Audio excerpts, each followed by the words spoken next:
Hi guys, Saturday the 4th of January already, can you believe it?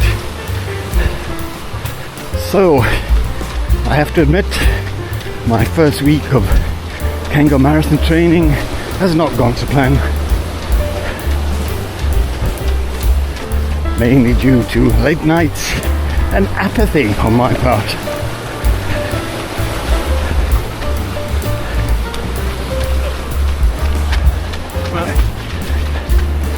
So I did manage to get some exercise yesterday. I did my first swim squat of the year. Did 2,150 meters in total. So that was nice. And then straight after that, I did my first run of the year, a 6K. Very easy.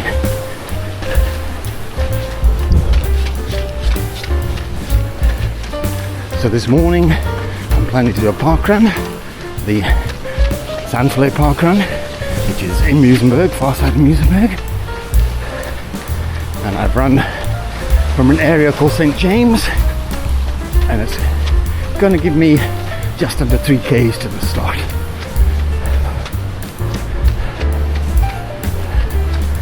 So hopefully I'm going to end up with around 10Ks for today. I've got lots of facts and figures for my 2024 year, and I'm going to bring some of those to you during this run and subsequent runs over the next couple of days. But first and foremost, I can just tell you that with the old age PBs, now I must say I thought I'd had a pretty quiet year. But when I start looking at the facts and figures, I've actually set old age PBs in all the distances with the exception of 10Ks. So ultimately, I've got to be pretty pleased with that. And the 10K was one which I thought would be reasonably easy to break. But here we are. 2025, and we start to try and see what new old age PB is being set this year.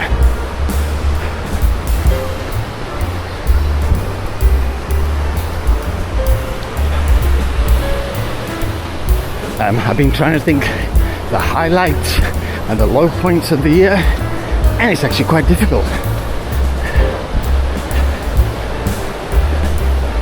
Some high points are also my low points. If I take the Yorkshire Marathon, it was a fantastic experience. Definitely one of my highlights of the year to go overseas and run a marathon. On the low point side, it's some of the fittest I've been for a marathon for quite a long time.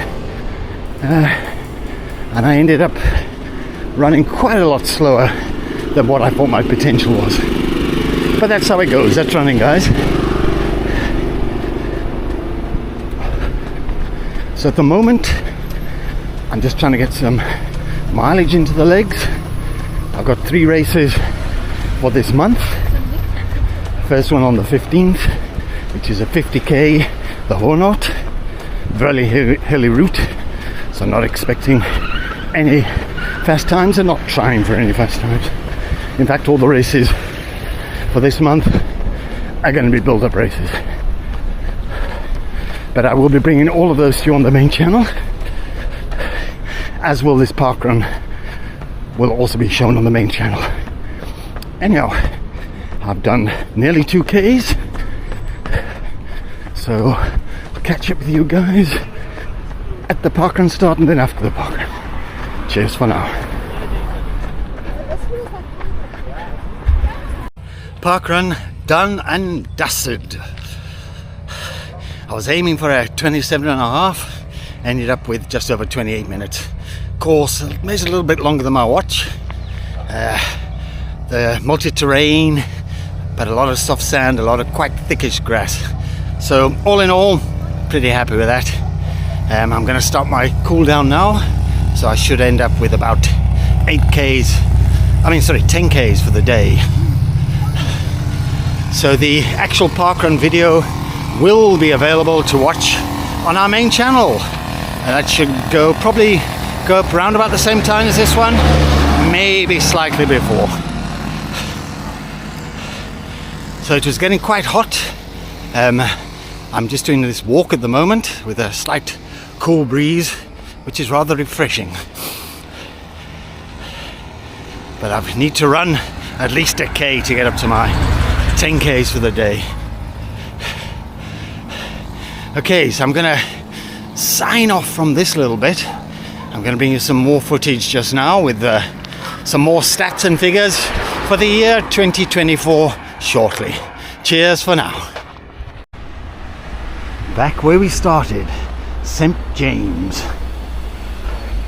I've finished my run, which came to 11Ks in total, and I'm just walking the last half a K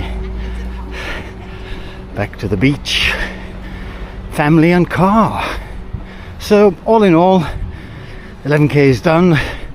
I can tell my fitness is way under where it should be. It's my longest run so far this year. That's not saying a lot. Hopefully I can try and do between 45 and 50Ks this week.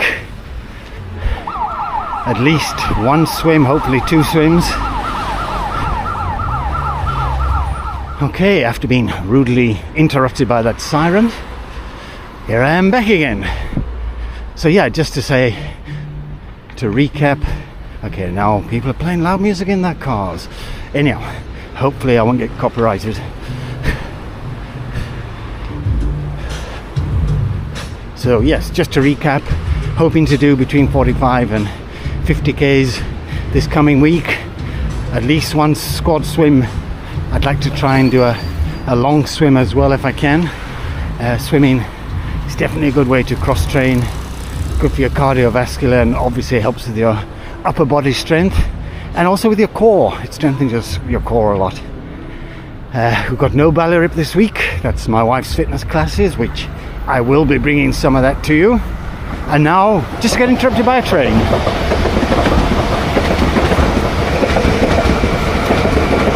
Jam-packed full with people all going to the beach for the day. Beautiful day here in Cape Town, but I think the beaches just now are gonna get packed. Cool, we'll come back to you shortly with some more boring stats from 2024. Cheers for now. Okay guys, so it's a couple of days after the parkrun. I found in the evening after the parkrun that both me and my granddaughter came down with a tummy bug. So chances are I was harbouring that already while I was running, which may account for why the run at the end of the day proved out to be quite taxing. Although it could be back to the fact that I've lost a lot of fitness. Maybe a combination of the two. And now I did manage to run the next day. Not the sort of distance I wanted to do, but I managed to get in a 7K run. And this hopefully is going to be something similar. So before we get into the boring facts and statistics from last year, I think we need to continue on with the theme of the high point and the low point of 2024. So, low points. I'm actually finding it quite hard to really find a low point. I think on the whole, 2024 was a successful year. I had a couple of niggling injuries, which obviously is a low point. Any runner will tell you that. I had certainly some hard races. Two Oceans was a very hard race.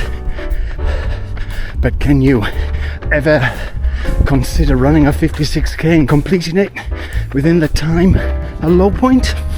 I don't think so. The Blauberg Marathon was a very tough one, but again, coming through and managing to get a comrades qualifier, yeah, that could even count as one of my high points. So it's very hard to find a low point. Already mentioned the comrades and my feeling on that. So yeah, let's put a line under the low points and now look for the high points of the year, highlights of the year. Well, the one which comes to mind is one of the most recent, and that is my 5k old age PB. Not only an old age PB, but managing to better my age grading time from when I was a youngster. What was even more pleasing was the run itself.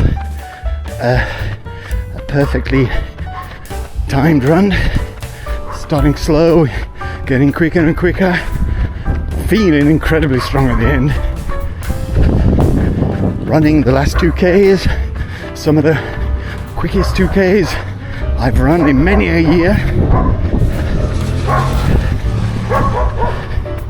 Okay, the course does lend itself to a couple of quick Ks at the end because it is slightly downhill. But a 4:14 and a 4:15, yeah, they made me start to hope that I could still manage to get that sub 45 minute 10k. We're not doing the aims for 2025 for this video, but that may well be one. Generally speaking, I think I did better in my shorter runs, and there's a lot of improvement in the longer runs. Anyhow, we'll come back to you just now with those boring stats for 2024, and then we'll wrap up 2024, and the next video will be my aims for 2025. I will chat to you very shortly. This is a road called Melville Road. It's in Plumstead here in Cape Town, quite close to where I live, and this road is quite an integral part of my training. It is exactly 1 kilometre long, end to end, and therefore I use it for kilometre repeats. It's slightly downhill in one direction and slightly uphill in the other direction. So I won't be doing these this week, but I may start with 3 kilometre repeats next week. We'll see how things go. But the idea is I run on the slightly downhill section at half marathon pace, and then I turn around and jog back and try to be about 40 seconds slower coming back on the uphill as recovery. No walk breaks, so you do that continuous. So even though it's downhill in the direction I'm going to be running at pace, you generally are running that into a very strong wind. So that makes it a bit of fun.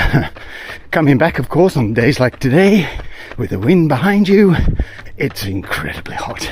Anyhow, I'm not doing hill repeats today, but I'm just showing you some of the roads you'll be getting to see if, and I sincerely hope you do, subscribe to the channel and continue to watch the life and training of one Simon Speg. Okay, I'm going to catch up with you a little bit further along, where I'm going to show you the road that I do my 400 repeats on, and then I'm going to give you the last of the 2024 boring stats, and then we're going to finish this video. Chat to you just now. Okay, here we are on Fairfield Road, also in Plumstead. This is say this road end to end is exactly 400 meters. So perfect for doing your 400 meter intervals. Again, I will do generally in this direction we're going now at pace, and that pace I'll try and do at my 5 kilometer pace, and then jog back, repeat, and do 10, sometimes even 20 of those. But that's still a little way off in my current program for the Kango Marathon. And also, don't necessarily doing it in the heat of the day like I'm doing today. Although the heat of the day is good practice for the Kango Marathon, which takes place in an area called Twooceans, which is in the Little Karoo, which is an arid semi-desert area where temperatures in the 40s is not uncommon.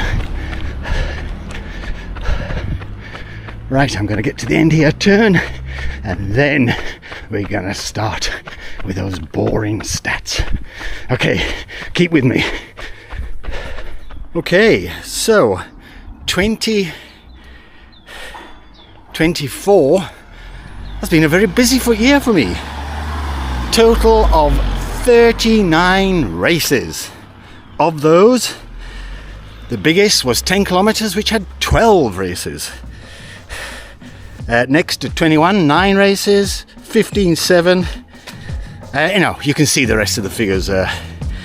In addition to that, I did 6 parkruns, and I did a total kilometer distance for the year of 21 Ks. So quite a few Ks.